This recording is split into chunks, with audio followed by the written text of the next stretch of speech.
Film ini dimulai dengan latar perahu dan lautan. Di dalam perahu tersebut ada seorang lelaki berbaju ungu dan lelaki parubaya berkemeja merah. Latar pun berganti menjadi di sebuah kamar sepasang suami istri. Suami itu adalah sosok lelaki di awal film tadi. Scene awal tadi layaknya mimpi baginya. Ia terbangun dan terperanjat kaget seperti ada yang membangunkannya. Suami istri itu bernama Omar dan Becca. Lalu ada sekelompok anak kecil yang menemui mereka untuk mengatakan bahwa Tweety hilang lagi. Omar pun bergegas mencari Tweety hingga berhasil menemukannya sedang terlelap di sebuah batu di pinggir sungai. Ia langsung membawanya pulang. Latar belakang film ini terjadi di Cabo San Lucas, Meksiko tahun 2014. Omar membawa Tweety pulang ke sebuah tempat bernama Casa Hogar. Casa Hogar adalah sebuah panti asuhan yang dibina oleh Omar dan Becca. Pagi yang cerah di Casa Hogar disambut oleh anak-anak dengan bermain bersama. Sedangkan Becca sibuk memasak untuk anak-anak dan Omar sedang siap-siap untuk pergi ke kota. Ketika Omar sedang berjalan melewati kamar Tweety, ia melihat Tweety sedang sendirian di kamar. Omar pun menghampirinya. Ia menghibur Tweety yang sedang bersedih dengan memberikan sebuah paku yang katanya bisa mengabulkan harapan. Tweety menganggap itu konyol, namun ia tetap menerimanya. Ketika Omar dan Tweety ingin berangkat, mereka bertemu dengan seorang polisi bernama Berto yang baru saja menangkap seorang anak yatim yang mencuri arloji. Omar pun berusaha berbicara dengan anak itu. Akhirnya anak itu pun memberikan arloji yang dicurinya kepada Omar dan ikut Omar mengembalikannya kepada pemiliknya. Mereka pun pergi untuk mengembalikan jam yang telah dicuri anak itu. Di tengah perjalanan mereka berbincang-bincang. Anak itu bernama Moko. Ia mencuri jam itu hanya untuk bergaya. Omar pun mengajaknya tinggal di Casa Hogar. Ia membantah karena ia masih punya orang tua. Mereka pun sampai di tujuan, tempat di mana Moko mencuri jam tersebut. Moko mencuri jam dari seorang nelayan senior. Melihat Moko membuat nelayan itu sangat marah dengan mereka dan mengusir mereka. Never ever want to incur. Omar dan Tweety pun pulang karena Cabo San Lucas dihantui oleh badai Odile. Dan itu membuat Omar cemas. Ia pun meminta anak-anak untuk menumpuk karung pasir di sekitar rumah agar tidak terjadi banjir. Namun hal itu sia-sia. Casa Hogar tetap kebanjiran. Karena rumah yang berantakan dan air di mana-mana, Omar dan 4 anak lainnya pun pergi ke sebuah tempat untuk meminjam pompa lambung kapal. Ketika ingin berangkat, Omar mendapatkan telepon dari bank untuk membayar hutang. Omar dan Becca pun semakin bingung karena keadaan mereka yang sedang kacau. Mereka pun sampai di tempat tujuan. Saat itu, tempat itu sedang ramai karena ada pendaftaran turnamen Bisbee. Bisbee Black and Blue adalah turnamen memancing terbesar di dunia dan berhadiah jutaan dolar. Omar pun bilang ke pihak panitia itu bahwa dia hanya membutuhkan pompa lambung kapal karena Casa Hogar kebanjiran. Selain itu, Omar juga meminta bantuan mereka untuk bernegosiasi dengan pihak bank karena ia belum mampu membayar hutangnya dan mereka bersedia membantunya. Saat itu, tiba-tiba saja datang seorang nelayan senior yang kemarin Omar temui bersama Moko dan Tweety. Nelayan itu bernama Wade. Ia ingin mengikuti turnamen Bisbee. Namun pihak panitia, Bis mengatakan bahwa ia tidak bisa ikut turnamen jika tidak membayar biaya pendaftaran. Setelah ada kesepakatan, akhirnya Wade boleh mengikuti turnamen itu dengan tim Casa Hogar. Omar yang tidak mengetahui tentang turnamen itu hanya kebingungan ketika Wade membicarakan kesepakatan. Tweety yang mendengar itu langsung lompat kegirangan. Ia tidak menyangka harapannya langsung terkabul. Omar semakin bingung. Ketika ia baca harapan Tweety baru ia mengerti. Mereka akan mengikuti turnamen Bisbee. Hari turnamen Bisbee pun tiba. Tim Casa Hogar yang terdiri dari Omar, Gecko, Wiki, dan Hollywood pun melakukan pendaftaran. Saat melakukan pendaftaran, Omar melihat Moko dan mengajaknya untuk ikut turnamen bersama tim Casa. Moko menolaknya karena ia bukanlah anak panti asuhan itu. Namun ketika mereka sedang bersiap-siap, Moko datang menghampiri mereka dan menyatakan siap bergabung bersama mereka. Hal itu tentu ditolak oleh Wade. Namun Omar berhasil meyakinkannya. Turnamen pun dimulai. Semua kapal pergi menuju tengah laut. Suasana kompetisi mulai terasa. Tim Kassahogar dan Wade sangat antusias dan bersemangat. Namun, kapal tua Wade berhenti di tengah jalan, tertinggal jauh dengan yang lain. Sungguh awal yang buruk bagi mereka. Pulga madre. Kapal mereka akhirnya bisa berjalan kembali. Wade melempar umpan itu dan meminta salah satu dari mereka untuk menggulung senar kail ketika ikan memakan umpan. Hollywood sangat bersemangat untuk menggulung senar kail itu, namun Wade menolak mentah-mentah dan meminta Omar yang menggulung senar kail ketika ikan memakan umpan. Omar pun pergi menemui Wade dan meminta anak-anak saja yang menggulung senar kail itu. Ia menyarankan Moko yang melakukannya. Wade menyetujuinya. Melihat semangat anak-anak yang begitu membara, membuat Omar khawatir kalau mereka akan kecewa dengan hasilnya nanti. Di pertengahan pertandingan, anak-anak itu muntah-muntah kecuali Moko yang tetap sibuk dengan tugasnya. Omar pun menghampirinya dan mengajaknya mengobrol. Waktunya makan. Mereka makan bersama-sama. Kapten Wade pun bergabung.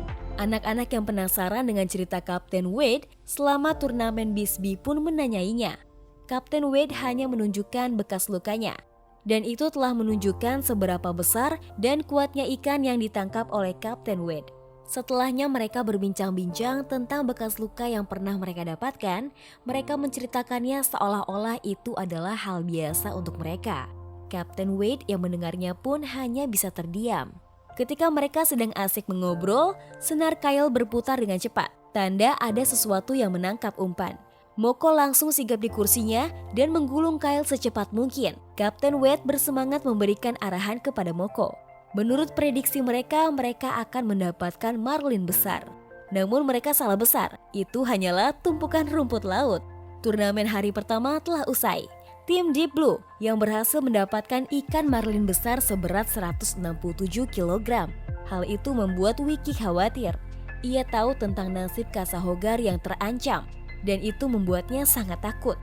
Ia tidak bisa kembali ke jalanan. Ia bukanlah anak tangguh seperti yang lain. Omar berusaha meyakinkannya bahwa tidak akan ada yang kembali ke jalanan. Sesampainya di rumah, mereka melihat sebuah mobil terparkir di Kassahogar. Ternyata itu adalah milik Hector, teman dari Omar yang sudah seperti saudaranya. Hector datang ke Kassahogar untuk memberikan semangat dan juga baju untuk tim Kassahogar. Tujuan Hector datang ke sana ternyata bukan hanya memberikan semangat kepada anak-anak, melainkan juga ingin mengajak Omar kembali bekerja dengannya. Omar pun menolaknya dengan tegas. Ia tidak akan kembali ke jalan yang dulu ia tempuh. Hari kedua turnamen dimulai. Mereka tetap bersemangat dengan seragam barunya. Tetapi Moko tentu saja menolak memakainya. Sangat konyol menurutnya. Ketika di kapal, Wiki melihat Kapten Wade sedang membuat simpul. Awalnya Kapten Wade mengusirnya, namun Wiki bilang bahwa ia hanya ingin belajar. Kapten Wade pun mengajarinya dan terkesan karena ia belajar dengan cepat. Cukup untuk membuatnya memilih Wiki menjadi penggulung senar kail hari ini. Keputusan itu pun tentu ditertawakan oleh Gecko dan Hollywood, karena Wiki adalah yang terlemah di antara mereka. Kapten Wade meyakinkan bahwa ia bisa melakukannya. Karena ia bahkan pernah mengajari anak yang lebih kecil darinya dan itu adalah anaknya. Anak-anak pun penasaran dengan anaknya Kapten Wade. Kapten Wade menjawab bahwa anaknya ikut bersama ibunya. Gecko dengan tingkat penasarannya menanyakan mengapa ia tidak bersama anaknya. Kapten Wade pun menjawab karena ia mempunyai mimpi yang besar dan ia tidak ingin keluarganya menjadi alasan ia tidak mengejar mimpinya. Gecko dengan nada sarkasnya langsung menjawab bahwa ia merasa beruntung bukan terlahir menjadi anaknya Kapten Wade. Kapten Wade pun hanya bisa terdiam. Saat mereka sedang bersantai, senar kail menggulung dengan cepat. Wiki langsung berada di posisi dan menggulung kail. Kali ini bukan lagi rumput laut. Dari kejauhan sudah terlihat ada ikan marlin besar. Gecko yang melihat itu langsung menertawakan Moko karena kemarin ia hanya berhasil menangkap rumput laut. Mereka pun bertengkar hingga jatuh ke lautan. Mereka berdua berteriak ketakutan. Omar yang melihat mereka berdua tidak bisa berbuat banyak karena ia tidak bisa berenang. Kapten Wade pun langsung menolong mereka berdua yang tentu membuatnya kehilangan ikan marlin besar itu. Hal itu tentu membuat Kapten Wade bertambah kesal dengan anak-anak. Begitulah akhir dari hari kedua mereka. Mereka pun pulang dengan perasaan kecewa. Moko yang kehilangan sepatunya pun ikut dengan mereka pulang ke Casa Hogar. Tweety menggambar sesuatu tentang Kapten Wade dan ia meminta tolong Omar untuk memakunya lagi di pintunya. Omar pun mengabulkannya, berharap kali ini juga harapan Tweety akan terkabul. Malam harinya, Omar pergi menemui Kapten Wade. Ia memberikan makan malam dan meyakinkannya untuk ikut berkompetisi lagi. Omar pun memperlihatkan gambar Tweety ke Kapten Wade, berharap itu bisa mengubah pikiran Kapten Wade. Lagi-lagi Omar bermimpi di sebuah perahu dan tenggelam. Ia terperanjat ketika mendengar dering telepon. Itu adalah telepon dari Kapten Wade yang mengajaknya bertemu. Kapten Wade memperlihatkan sebuah ikan marlin besar seberat 122 kg yang baru ditangkap seorang nelayan pagi ini. Nelayan itu tidak mengikuti turnamen Bisbee. Ia hanya meminta bayaran kecil untuk ikan yang ditangkapnya. Omar menolaknya, namun ia juga sadar itu adalah kesempatan emas baginya. Hari ketiga dimulai. Tweety pun ikut dalam perjalanan kali ini. Kapten Wade juga membawa ikan itu tepat di bawah kapal mereka. Sesampainya di tengah lautan, anak-anak diajak Chato untuk makan. Omar dan Kapten Wade mempersiapkan ikan marlin itu agar seolah-olah mereka menangkapnya. Ketika sedang mempersiapkan ikannya, Omar menemukan paku yang pernah ia beri ke Tweety. Hal itu seperti mengingatkannya akan harapan. Omar pun melempar ikan itu ke lautan yang tentunya membuat Kapten Wade marah. Omar yang tahu kesempatannya semakin menipis, mengingatkan anak-anak bahwa apapun yang terjadi, mereka telah berusaha yang terbaik. Mereka telah mempunyai pengalaman baru yang tak terlupakan. Namun anak-anak tetap merasa kecewa. Mereka tidak ingin tinggal lagi di jalanan. Di tengah keputusasaan, Omar melempar paku yang pernah ia berikan kepada Tweety ke laut. Tepat ketika paku itu menyentuh lautan, senar kail itu berputar dengan cepat. Omar panik dan bingung harus apa. Kapten Wade langsung memberikannya arahan dengan sigap. Waktu berlalu, ikan marlin besar itu masih mengambang di lautan dan Omar masih berusaha menariknya. Namun ia tidak menyerah demi Casa Hogar. Mereka berhasil mendapatkan ikan marlin biru sebesar 174 kg yang berhasil membawa mereka ke peringkat pertama. Sekaligus membuat mereka menjadi tim Meksiko pertama yang memenangkan turnamen Bisbee Black and Blue.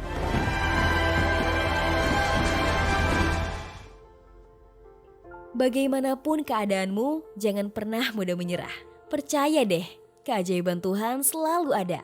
Jika kalian suka dengan video ini, maka like dan komen ya. Bye.